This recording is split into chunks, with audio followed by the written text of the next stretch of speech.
Goddamn. It's Monday, it's mine. Hello, everybody. I am Big Hallelujah. Welcome back to Monday is Mine hyphen Shut Your Mouth, where we talk about wrestling. As we're recording this, WrestleMania Night 2 has just ended. I'm very tired, but I have also a lot of opinions going on. So let's get into it. WrestleMania, for some reason this year, that shit didn't really feel like WrestleMania from start to finish. It had its moments where it was like, oh, now this is WrestleMania. And then it would go back down into absolute just Triple H might be a terrorist territory. So let's start off start to finish. Jey Uso defeats Gunther for the World Heavyweight title, which was, that was just going to happen. Gunther did a Uso splash. And the only thing I take away from that is I never want to see that big ass nigga flying through the air ever again in my life. He looked like a pterodactyl. Jey Uso broke out a power bomb, looked really good. Gunther did a power bomb and it wasn't that great. He hit Gunther with 4 Uso splashes and then put him in a sleeper hold, and Gunther tapped immediately. The internet did not like that. Of course, they hate Jey Uso. They say that they buried Gunther because he tapped very fast to the sleeper hold, but he kind of didn't. I don't know. I mean, what do you want to do? You want him to go to sleep? He's been pretty adamant that he does not want to be knocked out. So, he's a bitch. Moving on. The whole match, it was better than what people thought it was going to be. I'll say that. Instead of doing 4 moves, Jey Uso did 7. And what more can you ask for? You said you didn't want to see a super kick finish or a Uso splash finish. You didn't get that. You got a power bomb and a sleeper hold. So, more moves. Yay. After that, you had the New Day and the War Raiders. This is one of those matches that just didn't feel like WrestleMania. Mostly because who the fuck cares, man? I like the War Raiders. I think they're good. And I think the New Day is but this shit is ass. The New Day's feuds up until WrestleMania, none of their feuds stuck because they just didn't work out. They was beefing with the Luchadors at first, and that shit wasn't really working out. Then they was beefing with somebody after that, bro. And that shit didn't work out either. And then 2 weeks before fucking WrestleMania, all of a sudden they have a blood feud with the fucking War Raiders. And the War Raiders lost. I don't really like the Raw Tag Team titles because they kind of look like fire, like the Firehouse Sub picture. And I think that's ugly. I think those titles are ugly. And I think the tag team division for Raw is pretty bad too. Unlike SmackDown, who got all that shit going on with all them people with Street Profits. Shout out Street Profits. But yeah, the New Day win. They get their championship titles back. Didn't really feel right. I don't know. Shit was kind of whack. But shout out to Kofi Kingston, I guess. Jade Cargill versus Naomi was next. So they was just jumping each other for weeks. Week after week, Jade would jump Naomi or Naomi would jump Jade. And it was just no end in sight. Naomi had really good outfits going into this. She had on the caution tape and shit. And that was cool. Jade Cargill is very strong and very tall and very pretty and very beautiful and awesome. But her mic skills are ass. Naomi did really good as a heel. Holy shit. She should stay a heel after this. She should be a heel for a little while. She's really good at being a heel. The way she was talking to the crowd and shit, I was like, man, she's good at this. She should do this more. Also, whoever makes Naomi's outfits, if she does them herself, you're doing the Lord's work. Shout out to Miss Trinity Fatu, man. It was a really good match all in all. There was a couple spots in there I thought were just nuts. Jade Cargill is so fucking strong. I don't know how else I can reiterate that, man. You know how the strong they want Roman Reigns to look? That is what Jade Cargill is. That standing suplex she did is just, what's going on? She's like Beth Phoenix if she was cooler by a large margin.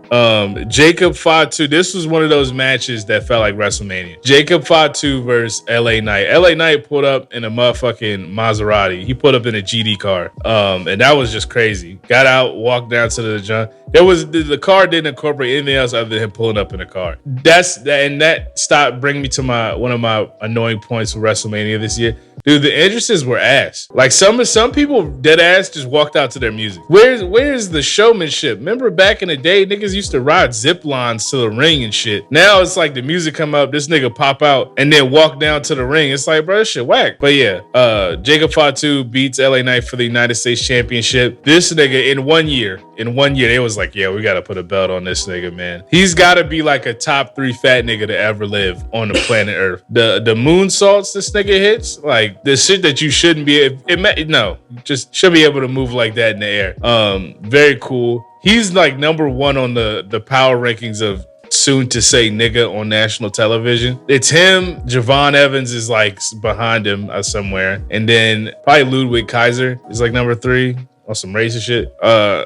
All in all, very, very, very, very, very good match. LA Knight always performs, and Jacob Fatu is just a beast. So very great match. I like that. Felt like WrestleMania. I was very hyped. El Grande Americano versus Rey Fenix. This was like not a WrestleMania match. Like straight up and down, left, right, diagonal, square, left, right, R1, L1. This was not a WrestleMania match. Holy shit. Rey Fenix though, I mean, been with the company for like 2 weeks, and then you're already in WrestleMania. That's got to be a record. I've never seen that shit before. Dragon Lee is somewhere crying in his sleep. That nigga got passed up. They was like, man, we need a luchador to step in. We got Dragon Lee. He's been very faithful to the company. He's been wrestling very great for a long time. Man, we should get Rey Fenix, who we just hired to do this, actually. Then they made Rey Fenix lose to El Grande Americano. And El Grande Americano is like a luchador that like, it's pretty racist, guys. It's like a white guy named Chad Gable. And like, it's pretty racist, guys. I'm gonna be honest with you. It was like he said he was from the Gulf of America, and then that was just crazy. So they had to change that. But yeah, they made Rey Fenix lose to a gimmick character. Welcome to the big leagues, my nigga, where you will lose to racist stuff. Booker T know a lot about that. That was just not a WrestleMania match. Tiffany Stratton versus Charlotte Flair. This was a snooze fest, chat. Not gonna lie. Tiffany had one of the better entrances. She came out in like a bunch of like Barbie boxes that like had like LCD screens, and I say LCD because they were really low quality. And Wade Barrett was like, you can't even tell which one's the real one, and you very obviously could tell. But very creative, Miss Tiffany. I'm sorry they gave you like $75 to put that together. Tiffany and Charlotte actually didn't have that many receipts in it. They weren't like actually punching each other like I thought they were. They were saying some rude things. That was getting picked up on the mics. I think at one point Charlotte was like, get up, bitch. And the bitch felt very personal. Charlotte didn't win the belt, guys. Tiffany retained her belt. That is really cool. Shouts to Triple H for not caving in to nepotism. I thought Tiffany like chipped her tooth, but apparently she didn't. She was fine.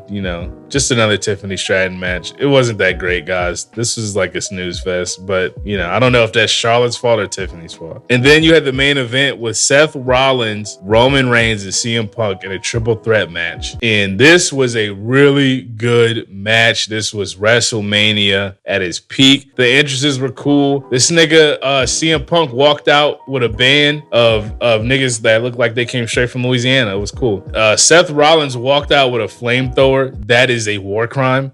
You cannot have that. So I don't know how he got away with that one. But he came out and I believe he was in like all like red or black, and then the lights shut off and he was in all white. It was really cool. It was a really good entrance. I'm not gonna lie, that was fire. Roman Reigns just kind of walked out, and it fits, I guess. Like I wouldn't really buy it if Roman Reigns was like riding a dirt bike or some shit. So him just walking out to the music made sense. It was fine. The match was amazing, man. Everybody had crazy spots. Roman Reigns had his usual Roman Reigns, like I'm the strongest nigga to ever live spots, where he just like power bomb niggas through tables, jumped over the barricades and like tackle both of them. And then the real defining moment of this match, let me say this, Paul Heyman is a really cool guy. Everybody loves Paul Heyman. Paul Heyman wasn't paying niggas back in ECW, and they still love that nigga. So that's how much people love Paul Heyman. Paul Heyman is really good at his job. He's a very great actor, wrestling actor. He just sells shit so well. Paul Heyman gets the steel chair, and he looks conflicted on, should I give the steel chair to Roman Reigns or CM Punk? And it looks like he like Paul's face really looks distraught, and he gives the chair to CM Punk, and he's screaming and he's sorry to Roman Reigns, like crying. It looks very I'm like, Paul is selling this shit. He could really go act if he wanted to. He just liked wrestling. He low blows CM Punk and turns on him and gives the chair to Roman Reigns, who beats the fuck out of fucking Seth. It beats the fuck out of CM Punk with the chair, like bad. And the whole time, Paul is like going wacko mode. He's like, yes, my tribal chief, yes. And then he turns and sees Seth Rollins with his back turned. The history behind that, for all my niggas who haven't been watching wrestling, the Shield broke up, which was Seth Rollins, Roman Reigns, and Dean Ambrose broke up when Seth Rollins beat the fuck out of Roman Reigns with a chair when he wasn't expecting it. So fast forward to now, Roman has a chair in his hands. He's looking at Seth Rollins' back.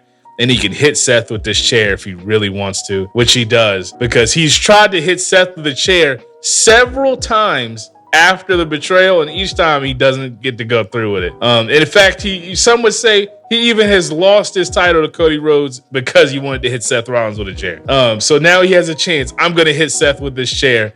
Fucking Paul Heyman low blows Roman Reigns, bro. And he does this weird ass thing where he low blows him and then he rubs his forearm on his dick and balls. I don't know why he did like this. I was saying, that's crazy. He rubbed he just got Roman dick ball shit all over his forearm. And I thought that was crazy. But when we were back to what you were saying, Roman Reigns falls because of the low blow, and Seth Rollins fucking beats that nigga with the chair, buckle bomb, fucking stomp, dude, pins him, wins the match. Turns out Seth Rollins was a Paul Heyman guy. Who would have saw that coming? If you told me you knew that was coming, you're a fucking liar. I knew that Seth was going to win the match. I didn't know it was going to be because Paul Heyman was a fucking quadruple agent. That's just nonsense, bro. Nobody saw that coming. Seth Rollins is not a Paul Heyman guy. But the last shot is CM Punk and fucking Roman Reigns in the ring just sprawled out dead because they just got hit with chairs and stomped multiple times. And that was the main event for night one. Night one,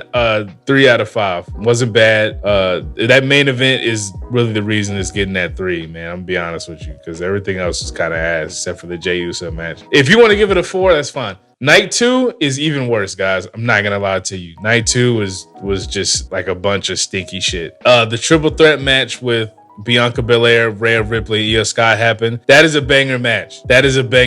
Bianca Belair looked fucking jacked, yoked, shredded. So did Rhea. Io Sky came in there with a fly outfit on as usual. Everybody's doing their finishes on each other. Rhea Ripley comes out last, by the way, because Rhea Hogan. Everybody's doing their finishers. Fucking Bianca Belair hits Rhea Ripley with the KOD and is about to get the pin off. Io Sky hits something. I forgot, guys. I'm gonna be honest with you. She hits some move and knocks out Bianca Belair and pins Bianca Belair and wins and retains her title. Notice that Rhea Ripley did not take the pin. Just keep that in mind, guys. Really good match, man. I'm not gonna lie, dog. I liked that match a lot. I thought that was a really fire match. It might be number 2 on the list of matches. Randy Orton had his mystery opponent, and it was Joe Hendry. If you don't know who Joe Hendry is, say his name and he appears. I believe in Joe Hendry. And then Joe Hendry will pop up in your vicinity. You may not see him, but he sees you. He came from TNA. He's the TNA champion. He's going to fight Randy Orton because Kevin Owens got injured. And in a stunning turn of events, Triple H reveals that he is also a terrorist, and he makes it a squash match, a 2-minute squash match. Randy hits him with an RKO and pins him. Just horrible. If I paid to watch WrestleMania, not fucking kitty boo boo playground fight. I don't want to watch Randy Orton RKO a nigga and then pin him, bro. I want to watch a match. That was terrible. That was Randy's 20th WrestleMania, and it was a squash match. Just insane. What does that do for the TNA brand? Your top guy came over here, and we killed him in 2 minutes. Liv Morgan and Raquel Rodriguez defended their titles against Lyra Valkyria and her fucking random teammate. And the random teammate turned out to be Becky Lynch. Becky Lynch said, fuck those kids. I'm not raising them. I'm coming back to wrestling. And, well, yeah, they won. There was no way around that. Becky Lynch come back. She's got to win whatever title she's fighting for. It could be the 24/7 title. It could be the fucking 7-Eleven champ title, dude. If Becky Lynch comes back, she's probably winning that shit. But I'm glad that happened because I want Liv Morgan to be separate from Raquel Rodriguez. Raquel Rodriguez fucking sucks, guys. It is what it is. She's terrible. She also is Republican. Just nonsense going on there. So I wanted to get Liv Morgan separate from that. Let her go on her own and die. If Liv Morgan gets a teammate, it should be like Lash Legend or something. You feel me? And I'm not saying that because I like her. But no, the match match honestly was not that great. Becky Lynch put a Liv in an armbar. The Oblivion didn't get countered for once. It just wasn't that great, man. It just wasn't that great. You had the fucking Sin City street fight between Damian Priest and Drew McIntyre. That was a really good match because Damian Priest never fucking loses on TV ever, and Drew McIntyre always loses on TV. So Triple H was like, what if I made Drew McIntyre win? So Drew McIntyre won. A lot of crazy spots. He threw Damian Priest fucking all a 7-foot ass off the top rope through 2 tables on the ground. Like it was crazy. It was crazy. He DDT'd that nigga onto the steps, man. The final spot was just nuts. Like he had Damian Priest's head in the corner with a chair and hit the Claymore on him, which is where he runs and just drop kicks the fucking chair and it like crushed Damian's head. It was a crazy ass fucking spot, dude. And Drew McIntyre won. That was cool. It was a really good match. That was like I'd give it like a 4 out of 5. It was alright. The Intercontinental Championship match between Braun Breaker, Penta, Finn Balor, and Dom Mysterio. I lied earlier when I said Io Sky's match got number 2. Number 2 is the Intercontinental match. Braun Breaker is one of the craziest niggas on the roster, and for some reason that nigga hates Carlito. So the match starts, Judgment Day teams up, Penta starts fighting Braun. Braun just starts spearing the shit out of everybody, man. If you were alive, you got speared. Crazy running tackle on a Penta outside the ring. Carlito pulls up. He spears Carlito through a fucking table just cause. Carlito's not even in the match, by the way. He was just there being annoying, so Braun speared him through a table. Penta did that crazy shit where he bounces on his head. In my mind, I'm screaming like, man, if Dom wins this match, I will forgive Hunter Hamas Helmsley for all transgressions. And the match is going on. Dom trades on Finn, which is cool because fuck Finn. He tries to hit him with a 619. Finn is like, nah, you're not doing that. Braun spears the nigga. He ends up hitting fucking Braun Breaker with the 619, and he goes up to do the frog splash. Finn stops him and makes him hit his nuts on the turnbuckle. Finn goes to do the coup de grace. He hits the coup de grace and he goes for the pin, but at the same time as he's going for that pin, Dom hits a frog splash onto both of them and pins Braun Breaker and wins the fucking Intercontinental Championship and walks off with the belt. The whole crowd is going nuts. The whole crowd is screaming. Nobody is quiet for this. Everybody wanted Dom to win, despite the fact that we have hated Dom Mysterio forever. For the longest, people have booed him so loud he couldn't even talk. And overnight, now he's the crazy. Like, let's go! Niggas was going crazy. I was hyped. He's earned that. Niggas lost every match on TV for 2 years straight, and I'm not exaggerating. Go look at it. Finn Balor was like, "You won, yay!" That nigga Don was like, "Shut the fuck up, bitch. Don't talk to me, hoe ass nigga." And then disaster struck, guys. AJ Styles versus Logan Paul. That was like watching a really slow train hit like a bus full of bunnies and puppies and kittens. You knew what was gonna happen before it happened. You were just praying that we could in some way get this to stop it, But it happened, guys. Logan Paul beat AJ Styles. AJ Styles is this close to retirement, and they use his putting over years on Logan Paul. Triple H, you will never be forgiven. I hope you know this, man. When it happens, when you pass on, man, and you go up and you see those pearly gates, you're like, man, this elevator went up. I've lived a life full of no regrets and sin free, and I get to be with my loved ones in heaven. God is going to come down from his mighty throne personally with an iPad, and he's going to show you Logan Paul pinning AJ Styles in 2025. My nigga, you are going to hell. You are going to see the evil people, man. You're going to be there with Chris Brown. It was just bad. It was just all around bad. Karrion Kross pulls up, which very cool. And AJ Styles punches Karrion Kross. He gets back in the ring. Logan Paul hits him with that dumbass punch thing. And then he hits him with the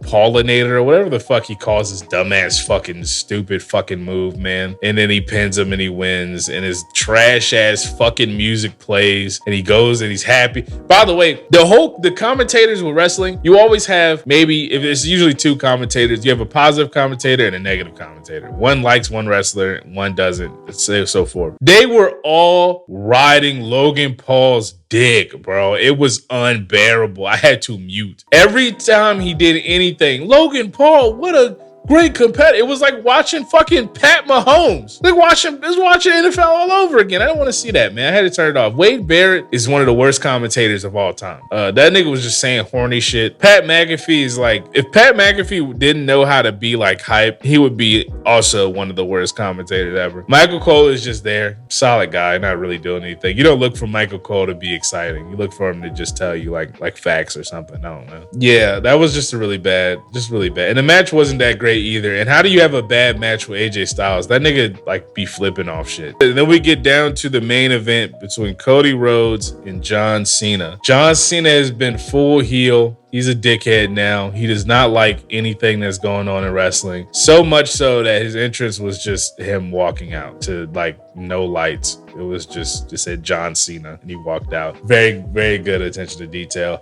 Cody Rhodes' entrance, however, this nigga has dirt bikes. He has on an Iron Man mask. Crazy. Just a lot going on. And it wasn't that great. I'm gonna be honest with you. Like I said, none of the entrances were really crazy except for maybe like Seth Rollins and CM Punk.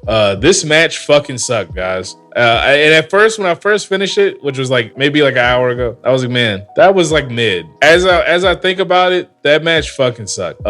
It wasn't great, guys. Now I don't know if that's John Cena's fault or if that's Cody Rhodes' fault. I've seen good Cody Rhodes matches more often than not. So I'm going to say it's John Cena's fault because he's old and he can't really do. But like, if you niggas hate Jey Uso for 4 moves, you should not like John Cena for 5. I don't want to see shoulder tackle, 5-knuckle shuffle, AA, attitude adjustment every time. This is the craziest shit ever. That match was not great. In the middle of the match, between them having like their finisher off, Travis Scott comes down to the ring and Fiend starts playing. If you watch WrestleMania, if you've been watching Raw and SmackDown these past couple weeks, they have been playing that Fiend song like every 5 minutes. It's been torture, bro. It's genuinely, it's like having the fucking water dropper hit you in the head. Instead, it's just Fiend over and over again, and you can't get rid of it. They just keep playing it. And what the fuck does Travis Scott walk out to, man? Fiend. Apply directly to your forehead. Fiend. He gets to the ring. He walks slow as shit, bro. He's not running, not jogging. He's barely walking. This nigga is shuffling to the ring. He gets to the ring. John Cena pulls him up. Like he lifted his whole body weight with one arm. It was crazy. I would never allow that to happen to me. Not that it could. And John Cena, like, I don't know, man. He like ends up out of the ring. So like Cody Rhodes gets to arguing with Travis Scott. And he pushed Travis Scott in the crossroads. And then, yeah, it was really dumb, man. I'm gonna be honest with you guys. Why was Travis Scott even there? And where's The Rock? What was the point of The Rock being involved if he's not gonna be at WrestleMania? The pay-per-view, the biggest one in wrestling. You're this involved, but you're not gonna be at WrestleMania. You're just gonna send Travis Scott? Who writes this shit, man? No show from The Rock, so don't get excited, guys. Nobody else comes out to help except Travis Scott. No other wrestlers. No fucking, like last year, bro. You had Undertaker, The Rock, fucking Stone Cold or some shit. I think I can't remember. Seth Rollins came out in the Shield gear. It was so much shit going on. This year, man, it was just Travis Scott. This shit wasn't WrestleMania, bro. I don't know what they had going on. Night 2 was like almost worse than night 1. But yeah, Cody Rhodes gets the belt in his hands. He's about to hit John Cena with it. And he's like, no, I can't do it because I'm Cody Rhodes and I'm a really good guy. So John Cena kicks him in his nuts and then takes the belt and hits Cody Rhodes with it and pins him. And he wins a 17 championship, making him the most championshiped wrestler of all time. And I gotta tell you, man, that finish was whack as fuck, bro. That shit was not WrestleMania. That shit felt like I was watching SmackDown. That shit was just not great, dog. Definitely like a 2 out of 5 match. And I gotta blame John. I can't blame Cody. But I'll tell you this. This is Cody's first WrestleMania as QB, as opposed to like Roman Reigns. And this is very bad. This was not good. So that looks pretty bad on Cody Rhodes. I'm sure it's not his fault, but it is his fault. When you're like the QB, like you take responsibility. For you to lose in the exact same way that they jumped you the first time, just without The Rock, is like, what did we wait for exactly? Why did Logan Paul win? Why did John Cena win? These are things. These are real questions that you have to ask Triple H. Like, what were you in there writing Exactly, bro. Why did you do a squash match on the TNA champion if he has to go back to TNA? It's just really like some dumbass shit. Joe Henry got a really big pop when he like showed up as the mystery opponent, and they were like, "Yeah, hey, look, the crowd fucks with you, bro." Now lose really badly. Randy Orton, who's been winning his whole career, probably will never win a belt ever again before he retires. And they were like, "Yeah, let's just let him shit on Joe Hendry. Fuck it, who cares?" This is not great, man. Triple H, this was not great for you. If Stephanie McMahon was like helping you write this shit, get her out of the office. She has no place there anymore. The McMahon family got enough stuff going on. You know, MVP of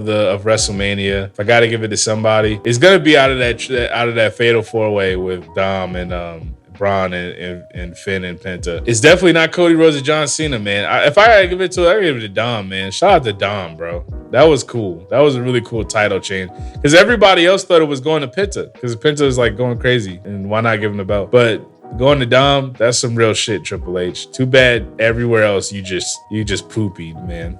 You just let it all go. But yeah, man, shut your mouth. WrestleMania, I did not like it. By the time you see this, my opinions will probably be even more negative. So comment. Let's get into it. Man, if you like wrestling, man, please like, comment, subscribe, get involved, guys. We are going to be watching more episodes and we're going to be doing more reviews and breakdowns. If you have any questions or if you think I missed anything, just, feel free to hit me up. Hit us on fucking SONIQ RVA or Big Hallelujah or Monday Not Yours. All these pages are available for you to DM and yell at me or something. Other than that, I'll see you guys next week, man. I hope you guys are having a good old time. I hope everybody's safe. I hope all your loved ones are protected. Happy Easter. If you paid to watch this WrestleMania, like if you got a Netflix subscription, I'm sorry. Shows ass. But we gonna make it, bro. I'll see you guys next week.